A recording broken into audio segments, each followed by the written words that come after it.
Care of address గా మారింది Telangana public service commission. మొన్న కానిస్టేబుల్, నిన్న గ్రూప్ 2 నోటిఫికేషన్ ఏదైనా సరే విడుదల కావడమే ఆలస్యం వివాదాలతో కోర్టు దాకా వెళుతోంది.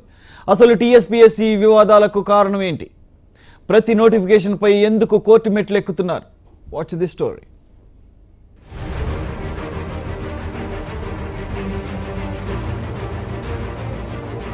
తెలంగాణ ప్రత్యేక రాష్ట్రం ఏర్పడ్డాక నిరుద్యోగులకు ఉద్యోగాలు కల్పించేందుకు ప్రభుత్వం టీఎస్పీఎస్సీని ఏర్పాటు చేసింది. వివాదరహితుడిగా పేరున్న ప్రొఫెసర్ గంటా చక్రపాణిని చైర్మన్గా నియమించిన సర్కార్ ఉద్యమ సమయంలో ఇచ్చిన 1,00,000 ఉద్యోగాల హామీని మాత్రం నెరవేర్చలేకపోతోంది. అవిగో ఉద్యోగాలు, ఇదిగో నోటిఫికేషన్ అంటూ హడావిడి చేస్తున్న తెలంగాణ ప్రభుత్వం తీరుతో నిరుద్యోగులు నిరాశకు గురవుతున్నారు. టీఎస్పీఎస్సీ గత 3 ఏళ్లలో మొత్తం 11,086 పోస్టుల భర్తీ కోసం 34 నోటిఫికేషన్లను విడుదల చేసింది. అందులో గురుకుల సొసైటీలు, ప్రధానోపాధ్యాయులు, జూనియర్ లెక్చరర్లు, డిగ్రీ కాలేజ్ లెక్చరర్లు, veterinary assistants, pollution control board ఉద్యోగులు, వైద్య ఆరోగ్య శాఖలో సిబ్బంది నియామకాలకు సంబంధించి నోటిఫికేషన్లు విడుదల చేసింది టీఎస్పీఎస్సీ. ఈ పోస్టులు త్వరలోనే భర్తీ కానుండగా వీటితో పాటు 1,042 పోస్టులకు 13 శాఖల పరిధిలో విడుదలైన నోటిఫికేషన్లు వివాదాస్పదమయ్యాయి. ప్రధానంగా గ్రూప్ 2లో అక్రమాలు, గురుకులాల్లో లింగ వివక్ష, కానిస్టేబుల్ ఫలితాల్లో అవకతవకలు, ఎస్ఐ పోస్టులకు రిజల్ట్ విడుదల చేయకపోవటం లాంటి అంశాలపై అభ్యర్థులు కోర్టులో పిటిషన్లు వేయడంతో వారి వాదనలను సమర్థించిన కోర్టు స్టే ఇచ్చింది.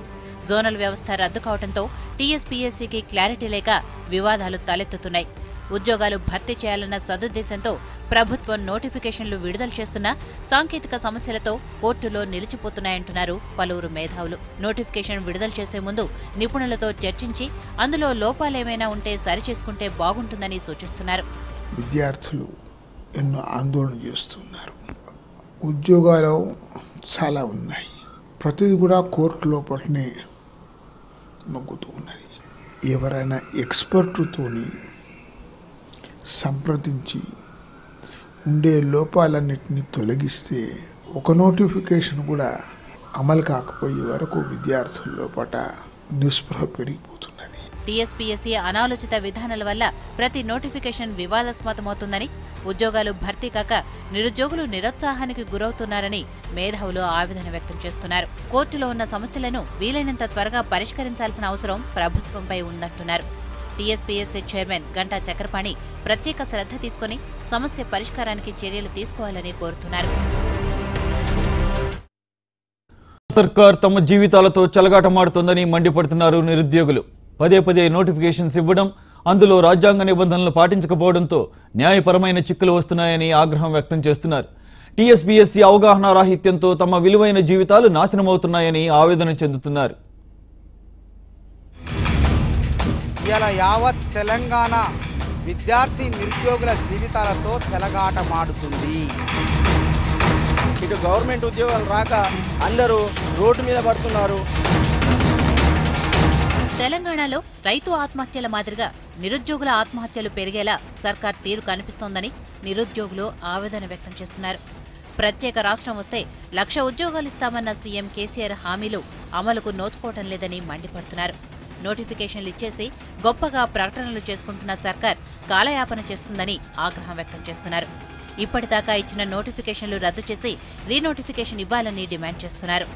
ఈ తెలంగాణ రాష్ట్రం సాధించుకున్న తర్వాత తెలంగాణ రాష్ట్ర ప్రభుత్వం నిరుద్యోగుల పాటు శాపంగా మారింది. తెలంగాణ రాష్ట్రం వస్తే విద్యార్థులకి శపరాశి ఉద్యోగాలపై గెస్టెడ్ ఉద్యోగాలు వస్తాయని చెప్పిన ఈ తెలంగాణ రాష్ట్ర ముఖ్యమంత్రి కె చంద్రశేఖరరావు తెలంగాణ రాష్ట్రం వచ్చిన తర్వాత విద్యార్థులని నిరుద్యోగులే ఉంచి చెప్ప గెస్టెడ్ ఉద్యోగాలుగా శపరాశి ఉద్యోగాలు కూడా లేకుండా చేసే పరిస్థితిని చేస్తుండు. ఇప్పుడు ఇచ్చే మళ్ళీ రీనోటిఫికేషన్, ఈ పాత నోటిఫికేషన్ ఇంతకుముందు ఇచ్చిన మొత్తం రద్దు చేసేసి ఇప్పుడు మళ్ళీ సవరించి ఈ నోటిఫికేషన్లో ఓన్లీ 5 years టీచింగ్ ఎక్స్పీరియన్స్ ఉండే విధంగా తీసుకుంటే సరిపోద్ది. రిమైనింగ్ ఎక్స్పీరియన్స్ టీచింగ్ ప్రిన్సిపల్గా కానీ హెడ్ మాస్టర్ కానీ అనేది ఆప్షనల్గా పెట్టుకుంటే సరిపోద్ది. అందుకోసమని మీరు ఒకసారి మళ్ళీ ఆలోచించి స్కూల్ ప్రిన్సిపాల్ నోటిఫికేషన్ని సవరించాలి. ఎస్పెషల్లీ మళ్ళీ గురుకుల డిగ్రీ లెక్చరర్ పోస్టులు కూడా సవరించి అందరికీ అనుకూలంగా అవకాశాలు వచ్చే విధంగా. గ్రూప్ 2 మొత్తంలో అవినీతి అక్రమాలు జరిగాయని, నిబంధనలు తుంగలో తొక్కి వారికి అనుకూలమైన వారిని ఎంపిక చేశారని ఆరోపిస్తున్నారు. దీంతో సుదూర ప్రాంతాల నుంచి హైదరాబాద్ వచ్చి ఏళ్ల తరబడి కోచింగ్ తీసుకుంటున్న నిరుద్యోగులు తీవ్ర ఇబ్బందులు పడుతున్నారని ఆవేదన వ్యక్తం చేస్తున్నారు. గ్రూప్ 2 గురించి మాట్లాడిన వాళ్ళందరూ తెలంగాణ ద్రోహులని మాట్లాడుతున్నారు. తెలంగాణ ద్రోహులు అనే ఒక పత్రిక, ఆ పత్రిక అది దాన్ని ఇప్పుడు కామెడీగా అందరూ గుమస్తా తెలంగాణ పత్రిక అంటున్నారు. ఆ పత్రిక ఎట్లా మాట్లాడుతున్నారు అంటే, మాకు ఇక్కడ అన్యాయం జరిగిందని ఒకరు మాట్లాడితే మీరు అన్యాయం జరిగిన వాళ్ళు కాదు, మీరు అసలు వేస్ట్ కావాలనే మాటలు మాట్లాడుతున్నారు.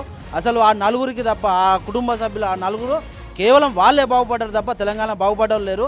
నిరుద్యోగులం అని చెప్పి నిరుద్యోగుల కోసమే పాటుపడ్డ తెలంగాణలో నిరుద్యోగులకి ఇవాళ ఒక్క పైసా కాదు, ఒక ఉద్యోగం దొరకని పరిస్థితి ఉన్నది. గత 3 ఏళ్లలో ఎన్నో రకాల నోటిఫికేషన్లు ఇచ్చిన నేతలు ఇప్పుడు కంటికి కూడా కనిపించడం లేదని మండిపడుతున్నారు విద్యార్థి సంఘం నాయకులు. తెలంగాణ రాకముందు నిరుద్యోగులు ఎలా ఉన్నారో ఇప్పుడు కూడా అలాగే ఉన్నారంటున్నారు. ఆర్టికల్ 16ను కాలరాస్తున్నారని, నిరుద్యోగుల జీవితాలతో చెలగాటమాడుతున్న వారిపై చర్యలు తీసుకోవాలని డిమాండ్ చేస్తున్నారు. లేకుంటే ప్రభుత్వంపై తిరుగుబాటు తప్పదని హెచ్చరిస్తున్నారు. హైదరాబాద్లో రోడ్లమ్మటి నిరుద్యోగులుగా తిరుగుతున్నారు. తెలంగాణ రాకముందు నిరుద్యోగి ఏ విధంగా ఉన్నాడో తెలంగాణ వచ్చిన తర్వాత కూడా నిరుద్యోగి ఆ విధంగా ఉన్నాడు. అసలు ముఖ్యమంత్రినే తప్పుదోవ పట్టిస్తున్నారు నోటిఫికేషన్ల విషయంలో.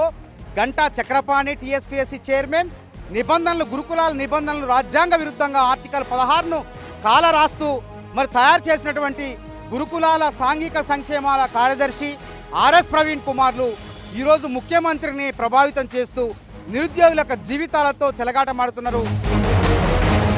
మరోవైపు అత్యాధునిక సాంకేతిక పరిజ్ఞానంతో పనిచేస్తున్నామని చెప్పుకునే టీఎస్పీఎస్సీ చేతల్లో మాత్రం చతికిల పడుతుందని పలువురు నిరుద్యోగులు, మేధావులు విమర్శిస్తున్నారు. టీఎస్పీఎస్సీ ఇచ్చే నోటిఫికేషన్లు ఉద్యోగాలు భర్తీ చేయడానికా లేక నిరుద్యోగులను ఇబ్బంది పెట్టడానికా అని ప్రశ్నిస్తున్నారు.